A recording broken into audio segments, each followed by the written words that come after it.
Welcome to Your Intended Message, the perfect place for leaders and promising professionals who want to convey the intended message for greater success.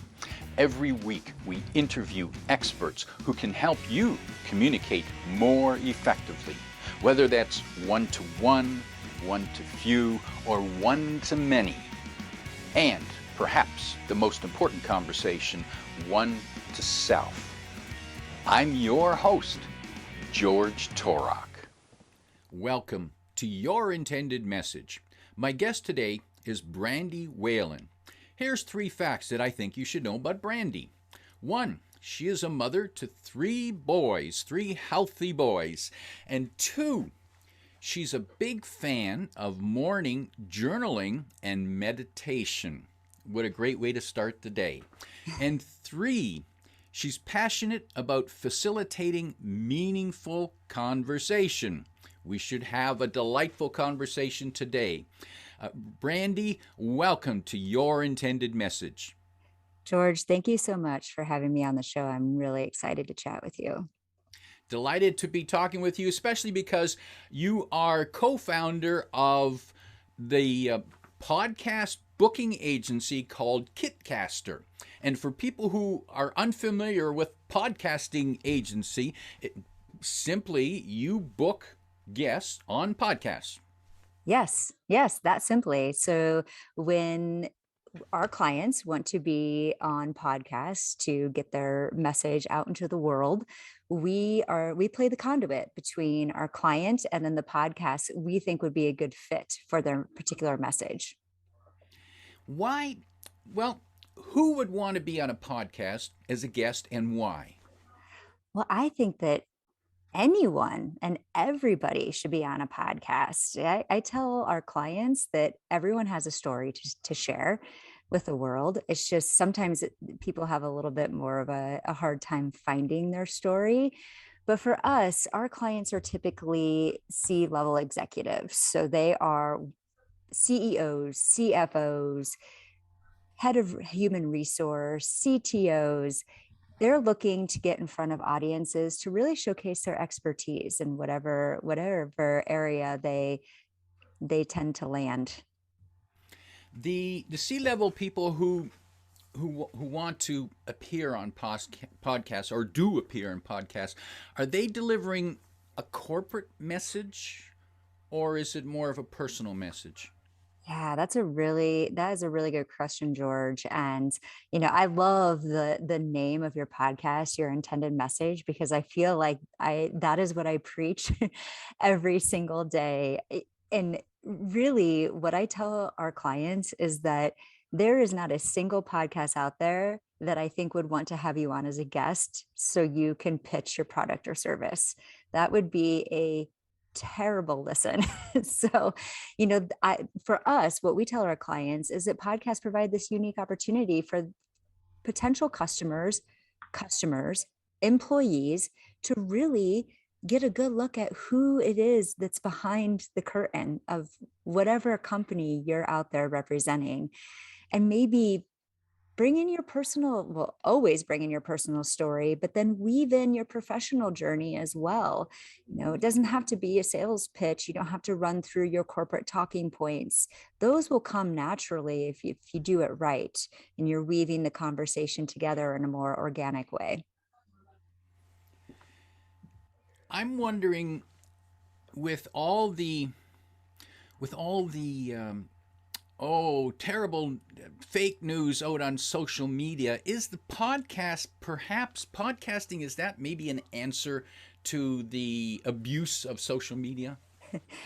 Well, I think it is. And my co-founder absolutely thinks that it is. He actually abandoned social media altogether. And he was like, podcasting is it. This is where we see real people. And I do believe that. I think podcasting lives in this really sweet medium of allowing people to be who they are and to be a little bit vulnerable.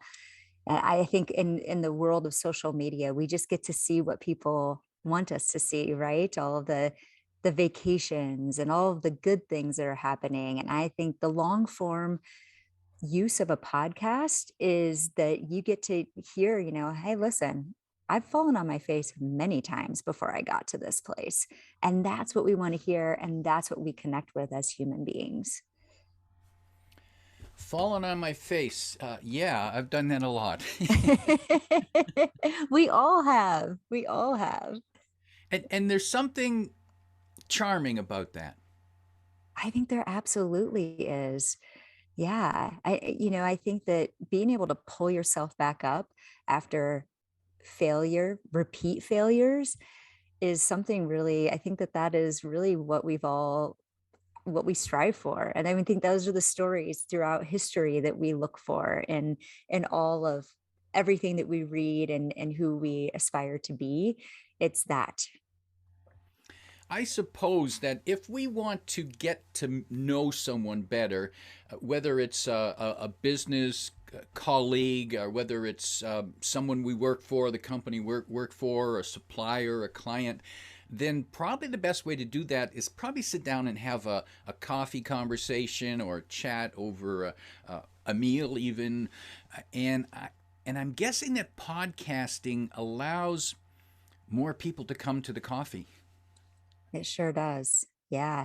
Especially in a time, we're pretty new. We're 2 years old, Kitcaster is. And so we really started to ramp up during a time where people were very isolated. So finding different ways that we could still bring people together and have meaningful conversations while we were trapped in our home, that was really important to us. And I think really important to a lot of our clients is this being able to still have that connectivity. Your clients, when they come to you, what are their concerns, and what challenges do you help them overcome? Well, they come to us with a variety of different concerns. We have the more seasoned CEOs or founders that are really good at getting out there. They probably have done some public speaking, but what they're not used to is tapping into that personal side. They're really good at hitting those talking points, talking about what their company does, how they do it, who they do it for, but bringing in some of that personal story, those vulnerabilities, that's a really big challenge for them. So that's something that we work with our more seasoned entrepreneurs, C-level executives. And then for our up and coming C-level executives or entrepreneurs, it's really putting it all together because they have a lot of different things that they can kind of lean on, but it's putting it together, it's packaging it together so that the delivery is something that really hooks in a listener, keeps them engaged, and keeps them wanting more throughout an interview. I'm guessing, based on what you're saying, that listeners probably don't want to hear about KPIs or ROIs or leveraged buyouts. Well, they might be interested in a leveraged buyout. There might be a good story in there, Yeah. but they don't want to hear that typical corporate speak. They really don't. I mean, they definitely want to hear about those aspects, but I'm always telling my clients to start with some pain points. That's what we relate to. Especially if you've been in a particular field for a long time and you're able to point to your your past experience. Like, I've been in this customer service world forever. When I first started, we did things this way. I saw that there were a lot of missteps or different ways that we could improve the process. So, in my next job, I did it differently, but I knew that there was still room for improvement and kind of build upon it. It's a story. And then what you're doing today, so then I figured out how to do this. Everything that's been missing in the customer service journey is what we do with our current organization. And like maybe you do throw in some ROI numbers and like some really shocking stats. Like that's really intriguing, but make sure that you bundle those stats and those numbers in a story. Some CEOs might be reluctant to appear on a podcast because the lawyers might be hovering in the background and telling them what not to say or what they should say or use this line or we want to see all the questions ahead of time. What do you say to those people that have those concerns to get past that? So we actually, shockingly, we have not encountered that much. I think that a lot of times when people are looking to engage with us, they understand that podcasts they're a little different than a traditional media interview. And yes, sometimes you'll get the questions ahead of time, but sometimes you won't. And it's okay. I always tell our clients if they're in a highly regulated industry and there's certain areas that they can't talk about, or maybe they're going through an acquisition, like there's all sorts of various reasons why there could be some you know, off limits topics that we don't want to discuss. And it's okay to say, like, you know what, I'm actually not able to chat about that, but here's something that I can give you. It's just making sure that you have something in your back pocket. If something comes up that's very sensitive, to say it. Like, it's a really sensitive, that's a sensitive topic in our organization. I can't address that, but what I can tell you is this. So, being prepared that will likely happen, especially if you're in a situation where, there are people telling you that there's certain things that you can't talk about, but always make sure that you have something that you can give. Now, I heard a powerful phrase that you used there, transition phrase, that I wonder if everyone else caught, and that was, well, that's something that's sensitive and I can't talk about, but here's what I can talk about. And I've heard people say, but what if I don't know the answer? Well, so there are techniques to deal with that. Do you provide those type of tips and coaching to your clients before they start appearing on podcasts? Absolutely. Yeah. Yeah. And I love that, George. The transition statements. I actually talk about that a lot because you're unique and that you come from the world of radio and you specialize in helping people really deliver their message.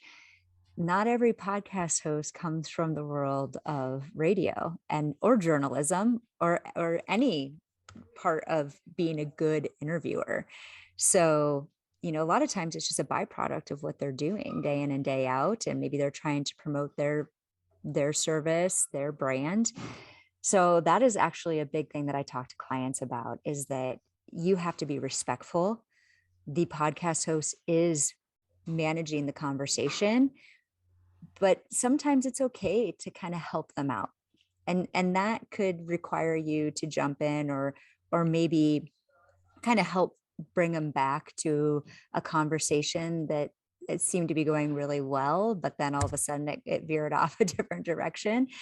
So that is something that we prep our clients for. And really what I had talked about in the beginning is really crafting that message. Because a lot of podcasts, when you first come on, they open up a question with, tell us about yourself.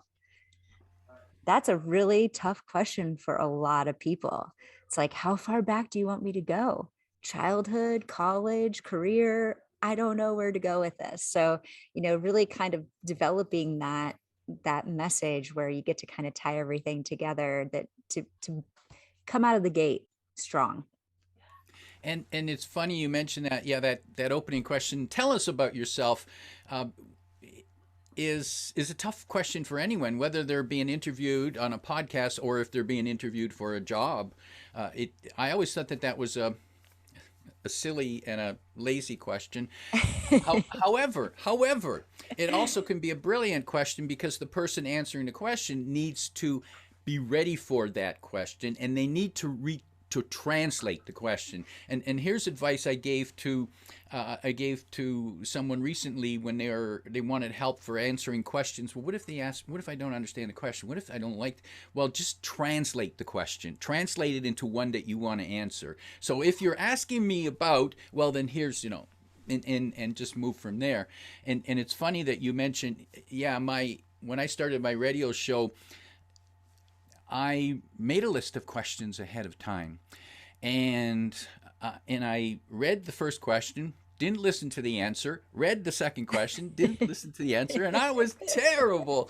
And fortunately, I got better. And then one time, and it's not always a good idea for the the guest to get the questions ahead of time, because what they do is they focus on the questions, I and agree. and they don't show up. They're not there. They're just there. They're focused on the question. And I made the mistake one time of showing my guest the questions I had, and I opened the interview, and then he just spoke for the rest of the half hour. I never got a Oh. chance to say anything because he just went from one question to the next. Oh my goodness. What did you just let it go? You had I to did. rein I it back wasn't in? experienced enough to jump in. But Yeah. yeah, so you learn from those mistakes, painful moments. Yeah, you When do. when someone comes to you and they say, Brandy, uh, I've been in the workforce, or we're at this place in our business. I'd like to put a little bit more personality on the business, and I'd like to be a guest on podcasts. How do you decide where they should, who they should speak to? What's right? Because I can't even think of how many podcasts there are around anymore. Are we talking million? We're talking actually 2.6 million. That's a Ouch. lot of shows. That's a lot. And it is really important that when we bring a client on, that we're really dialing into what it is. Well, first of all, what's our goal? Everyone's goal is going to be different. Is it brand awareness? Is it recruiting? We're in a time where people are having a really big challenge with finding talent. And podcasts are actually a really great way to demonstrate what your culture is, what you value in your team, and who you are as a human being, and maybe attract people to come work for you because they care about you and what you're doing. So there's all different ways of using podcasts to your benefit. And so in the beginning, it's just determining what is your goal. And then from there, what is your expertise? What are the different things that you can talk about, both professionally and personally? And usually people have about three strong categories in both arenas. So that's really how we start to zero in on the podcast that we think would be a good fit. And then it's a matter of looking at the show notes. And when we do our research, we have to really dig in and take a look at the podcast, because we certainly don't want to set our clients up for a situation it's just not a good fit for them, or the host. So that's really important to us to make sure that we have that good fit. And what about an organization creating a podcast, creating their own podcast, perhaps to interview their own team, or perhaps to interview their customers or the marketplace, depending on where? Is that a useful idea? I think it absolutely is a useful idea. As you know, though, George, it takes a lot of work to put a podcast together. So we have a lot of clients that will start going on podcasts, and then they're like, oh, this is so fun. I want to start my own podcast. And it's about how much time you have, or team. If you don't have the time, do you have the team? Are you going to outsource it? Do you have the resources for that? Do you want it to be interview based? What kind of podcast are you looking for? Again, what are your goals? I definitely think it is worth exploring for all organizations, because it can do wonders when it comes to lead gen, getting to know your staff even in a really intimate way. I think is important, and letting the world kind of know who it is that they're working with. So yes, I definitely think it is worth pursuing and exploring, but you just have to be prepared for the amount of work that's involved. And I can certainly account for the amount of work involved. Yes. And you do such a great job. And that's the thing too, is that if you have to put the time and energy, like there's no point in creating a podcast that just isn't quality or doesn't match your brand quality. So you have to make sure that you're putting the time and care into it. What are some of the faux pas, some of the mistakes that you warn people to avoid, either as guests or as a host? So guesting, it is really easy for people. I think you probably have experienced this a time or two, that they start to go on a tangent and maybe in a direction that had nothing to do with the question that was asked, and it just keeps going. So I call it the 7-second stray, where it you can have a perfectly great interview and then all of a sudden things just start unraveling. And a lot of times it's nerves. Sometimes it's comfort, because you're in, 15 minutes talking to someone, you're getting more comfortable, you're settling in, and then it just goes. So that is something that I tell people to always be mindful of, is pay attention to the question. Yes, relax, because that's important. It is a conversation, but don't get too relaxed that you start to go off and tell stories that maybe could unravel everything. So just being mindful of that.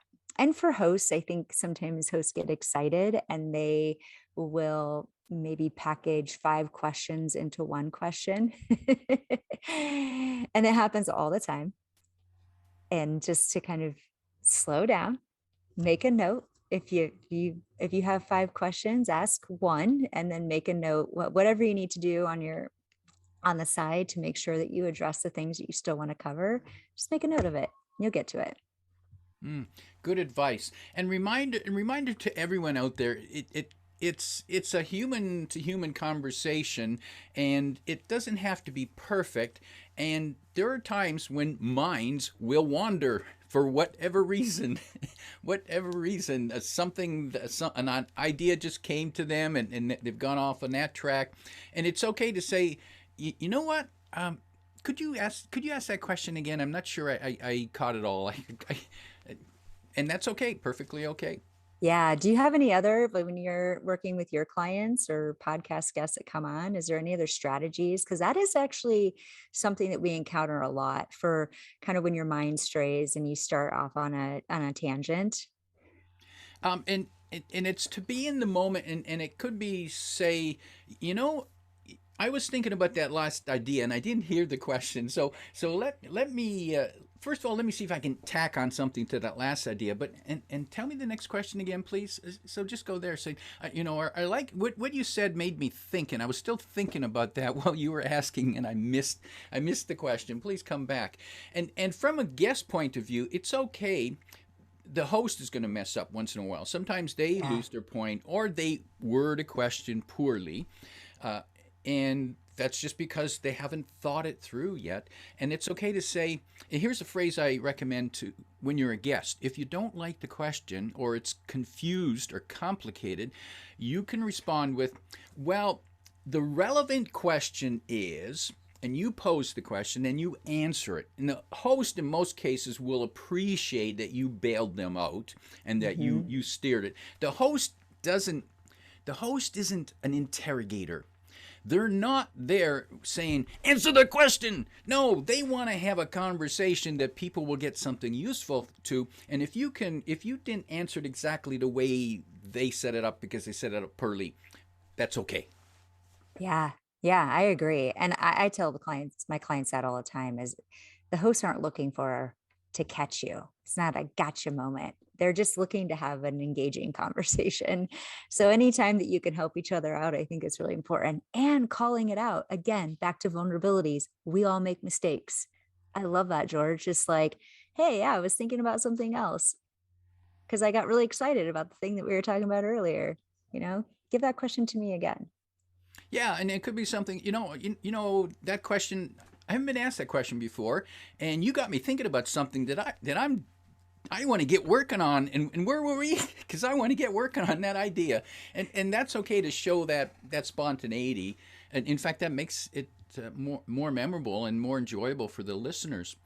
What other tips or ideas do you have for delivering the message online?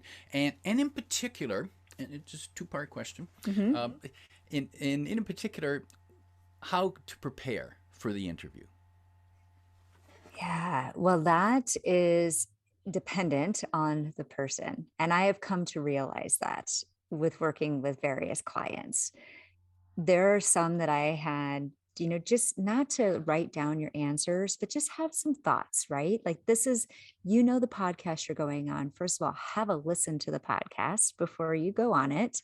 Even if you don't have 60 minutes to tune into an entire episode, just skim through it and have a listen to how some of the questions are presented, especially the end. I feel like there's usually some surprise question that's thrown at you. What's your favorite quote? What's your favorite book? Things that you just need to be prepared for. And then jot some notes down, some things that you want to make sure that you highlight during the interview. And you can put those as stickies on your computer so that you remember, but maybe you're more of a visual person. And this is something that I've realized working with people. And when we're talking about that question of tell us about yourself, and they have a really hard time putting it together in a way that sounds cohesive, they need visual preps. So we make a storyboard that they can kind of pin behind their computer so that they have this, like they even draw it out. They don't have to be artists. They just write little sketch. It could be stick figures, whatever it is. It's just memory prompts. So it will walk you through the things that you think are really important to highlight when you're asked that question, or questions that are kind of more open-ended that you need to jump in and really fill in the personal, professional weaving of the stories. That is a very practical technique to create a storyboard to remind you of the ideas, because I'm one of those visual people too. I leave things in certain places to remind me to do something. And that works better than writing a to-do list. Yes. So that is a very practical idea. What are some of the mistakes that you've seen people make in reaching out to podcast hosts? Well, that is the tricky part. And that's what we do at Kitcaster all day, every day. And it's hard. And we tell our clients this all the time. You can do this yourself, but you just have to be mindful of what it is that podcast hosts want. And what they want is a good conversation. And they want to bring something to their listeners that maybe hasn't been brought to them before. So thinking about that, I think we all kind of get trapped. We can easily have conversations. Many of us can. But when you go to write an email that you're maybe pitching yourself as a guest on a show, we kind of turn into this like you're selling yourself, oh, I'm so and so and I do this and I do this and I do this. That's not what a podcast host wants to hear. They want to hear that you have listened to them. Hey, I've listened to your show before. Really great questions. Love this interview. I think we could have a really great conversation about X, Y, and Z. What do you think about that? And that is the perfect way to approach a host in my experience. And the approaches that are me, I did, I am, I was, okay, it's doesn't sound like it's gonna be a conversation at all. Exactly. Unless it says, I started Apple, which, something that was so great and grand that you're like, okay, yeah, that seems like I should be tuning in and listening to this. Like I think there's times that maybe throwing around who you are and what you do and where you've been is valid, but still at the end of the day, you need to have a conversation. That's what we're selling. Mm-hmm. Yes, yeah. If Elon Musk contacts me and he just talks about himself, I'm okay with Elon. Exactly. You wouldn't say no. No, no, Brandy. For those who are interested to learn more about what you do, how you help people become a guest on podcasts, they can find information at your site, and that is Kitcaster. Kit with a K, kitcaster.com. You can find the link in the description below. Brandy, in wrapping up, if there were 1, 2, or 3 pieces of advice you could give to a C-suite leader who's thinking about appearing on podcasts, what might be those 1, 2, or 3 pieces of advice you'd give them to be more successful? I'd say working on your story. It's very different. I think a lot of C-suite executives have experience giving talks. And that is, I think that there is some overlap that comes into play in the world of podcasts. But again, it's a two-way conversation. You are going to be, if you allow yourself to be open and vulnerable, I think it will serve you very well.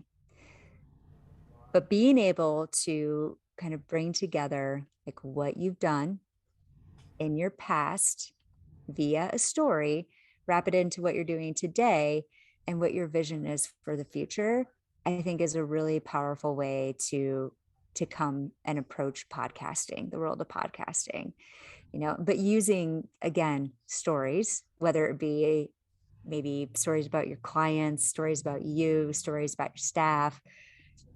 That's where we as humans, we connect. We have always connected through stories. Powerful advice. My guest today is Brandy Whalen, reminding you that podcasting is a way for you to convey your human message. If you like what you heard, remember to like, comment, and share this podcast. Come back every week for more practical insights to help you convey your intended message. I'm your host, George Torok.